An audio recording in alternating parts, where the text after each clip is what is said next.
Right form verb. আজগুবি right form ভার্বের এত কিছু মুখস্থ করার দরকার নাই, এখানে একটা শর্ট একটা তোমাকে ডেসক্রিপশন দেওয়া আছে, এরপরে একটা এক্সপ্লেনেশনে আমরা যাব।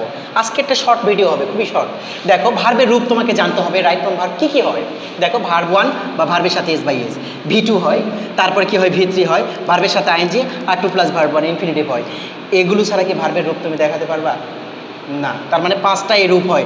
এর 5টার ব্যবহার জানলে তো তোমার রাইট ফর্ম ভার্ব হবে, তাই না? ভার্ব 1 কোথায় দিতে হবে, ভার্ব 2 কোথায় দিতে হবে, V3 কোথায় দিতে হবে, ভার্বের সাথে আইএনজি কখন দেবো, আর ইনফিনিটিভ কখন ইউজ করবো, এইটা জানলে মোটামুটি ক্লিয়ার হবে। এবার দেখো টু বি ভার্ব রিলেটেডটা আমরা একটু দেখি। To be verb related basically যখন আমরা টু বি ভার্ব দেখব, টু বি ভার্ব কোনগুলো? Am is are was were, be being বিনো আছে, ওগুলো দরকার পড়বে না এখন আপাতত। অ্যাম ইজ আর ওয়াজ আর এদের পরে ভার্বের দুটা মোড হয়। কয়টা মোড? দুইটা মোড। একটা হচ্ছে অ্যাক্টিভ মোড আর একটা হচ্ছে প্যাসিভ মোড। আমরা তো ছোটোবেলা থেকে শিখে আসছি, তাই না? অ্যামিজারের পর ভার্বের সাথে আইএনজি, অ্যামিজারের ভার্ব, এই কথা ভুলে যেতে হবে। কেন? অ্যামিজারের পর হয় ভার্বের সাথে আইএনজি, নয়তো প্যাসিভ।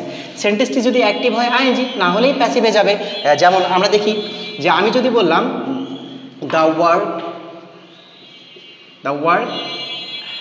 ওয়ার্ক ইজ এখন ডু দেওয়া আছে বাই মি। তুমি লক্ষ্য করো তো, দ্য ওয়ার্ক ইজ অ্যামিজারের পর তুমি কী দিবা? ডুইং দিবা? নেভার। তাহলে এখানে কী দিতে হবে?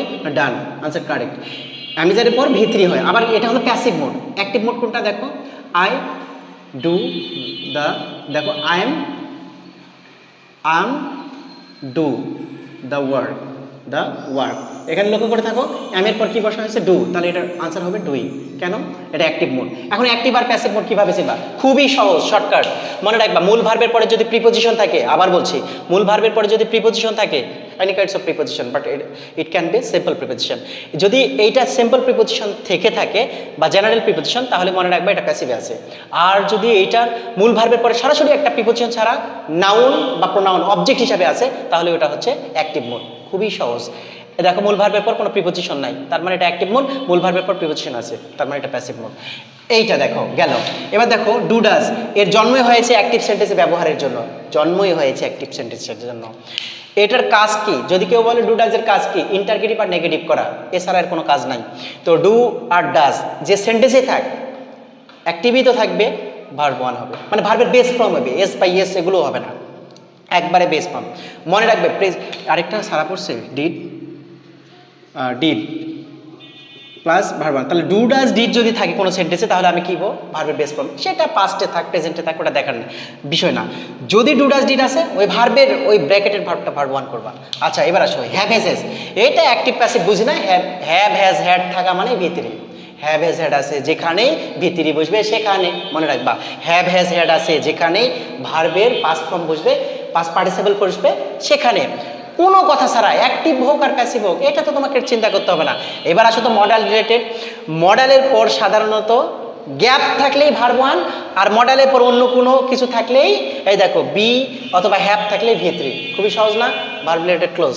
লক্ষ্য করো, আমি যদি বলি আই হ্যাভ, এখানে ডু দেওয়া আছে, ডু দ্য ওয়ার্ক, তাই না? তাহলে আমি কি ইউজ করব? এখানে হ্যাভ এজ আছে যেখানে V3 বসবে সেখানে, ডান। Answer correct. আবার আমি যদি দেখো ডিড হি গো দেয়ার, সে কি সেখানে গিয়েছিল? আমি যদি এমন বলি ডিড আছে, তাহলে কি শিখলে তুমি? ডু ডাজ ডিড থাকলেই হবে কি? ভার্বের বেস ফর্ম, তাহলে যা আছে তাই অ্যান্সার হবে। Concept clear? একদম ক্লিয়ার। এইবার দেখো ইট হ্যাজ বিন, ডু দেওয়া আছে, হ্যাঁ, ডু দ্য ওয়ার্ক। তোমাকে যদি বলা হয় যে ইট হ্যাজ বিন ডু, এটুকুই থাক, ইট হ্যাজ বিন, তাহলে আমাদের হ্যাভেজ আছে যেখানে V3 বসবে সেখানে, এটা অ্যাক্টিভ প্যাসিভ বুঝি না, কাজ শেষ। এরকম এটা হচ্ছে একটা সিম্পল স্ট্রাকচার ভার্বের। এগুলো বিস্তারিত আলোচনা আছে, কোথায় ভার্ব বসবে, কোথায় ভার্ব 2 বসবে, কোথায় ভার্ব 3 বসবে, কোথায় আইএনজি বসবে, 2 প্লাস ভার্ব 1, এগুলো আমরা ধাপে ধাপে শিখবো। Thank you so much. ক্লাসগুলো দেখতে থাকো।